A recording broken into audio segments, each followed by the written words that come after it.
High court पाबंदी पियल funding case में पीटीआई चेयरमैन इमरान खान की ज़मानत रद्द करण वाली दरख्वास्त रद्द करे छॾी।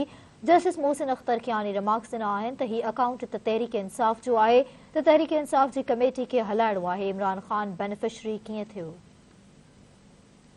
लाहौर हाई कोर्ट में इमरान खान खिलाफ दाखिल केसनि जी तफ़सीलन लाइ केस जी ॿुधणी थी, जंहिं दौरान पब्लिक प्रोसिक्यूटर बयान हल्फी समेत रिपोर्ट जमा कराई। ॿुधणी दौरान फवाद चौधरी पब्लिक प्रोसिक्यूटर सां ॻाल्हाईंदे चयो त छा बयान हल्फी रिपोर्ट सां गॾु लॻल आहे, जंहिं ते जस्टिस तारिक सलीम शेख चयो त पुछण अव्हां जो न पर अदालत जो कमु आहे। वफ़ाक़ी हुकूमत जे वकील चयो त खेसि 23 केसनि जी लिस्ट ॾिनी वई, जंहिं ते अदालत पब्लिक प्रोसिक्यूटर खे लिस्ट ते सही करण जो हुकुम ॾिनो। पब्लिक प्रोसिक्यूटर चयो त FIA हलफ़नामे सां गॾु केसनि जी लिस्ट जी तस्दीक थियल कापी बि जमा कराई आहे। फवाद चौधरी चयो त हू त सम्झनि पिया त 100 केस आहिनि, पर इहे त 100 खां बि वधीक आहिनि। PTI जे वकील चयो त अॼु पंजाब में इमरान खान खिलाफ़ दाख़िल केसनि जो अंग 84 ऐं इस्लामाबाद में 43 आहे। काल्ह पंजाब में केसनि जो अंग 56 ऐं इस्लामाबाद में 33 हो, जंहिं ते फवाद चौधरी चयो त इमरान खान ते कलाकनि अंदरि केस दाख़िल कया पिया वञनि। ॿुधणी दौरान नेब जे वकील जवाब जमो कराइण लाइ मोहलत घुरी, जंहिं ते अदालत नेब जे वकील खे फौरी तौर ते केसनि जी लिस्ट पेश करण जो हुकुम ॾिनो ऐं चयो त तव्हांखे रुगो इमरान खान खिलाफ़ नेब केसनि जी लिस्ट जमा कराइणी आहे, जंहिं ते नेब जे वकील चयो त मूंखे दरख्वास्त जी कापी ॾियो, जमा कराए छॾींदुसि। वकील अज़हर सिद्दीक़ चयो त हुन इमरान खान खिलाफ़ नेब केसनि जी लिस्ट लाइ 17 फरवरी ते नेब खे ख़त लिखियो हो, पर ही नेब जी बदनियती आहे। संदन हक़ आहे त ॿुधाए वञे त नेब में इमरान खान खिलाफ़ केतिरा केस आहिनि। उन मौक़े ते अदालत नेब ऐं एंटी करप्शन खे 24 मार्च ते रिपोर्ट पेश करण जो हुकुम ॾिनो ऐं चयो त इमरान खान खिलाफ़ एंटी करप्शन में केतिरा केस ॿुधणी हेठि आहिनि। नेब ऐं एंटी करप्शन सहकार न पिया कनि। एंटी करप्शन पारां जवाब जमा कराइण लाइ मोहलत घुरण ते अदालत चयो त जेकॾहिं नेब ऐं एंटी करप्शन अॼु तफ़सील जमा कराइनि हा त केस ख़तम थी वञे हा। जस्टिस तारिक सलीम शेख चयो त FIA ऐं पुलिस तफ़सील जमा कराए छॾिया आहिनि, हाणे स्टे आर्डर बरक़रार नथो रखी सघिजे। लाहौर हाई कोर्ट पुलिस ऐं FIA खे इमरान खान खिलाफ़ कार्रवाई खां रोकण वारो हुकुम वापसि वठंदे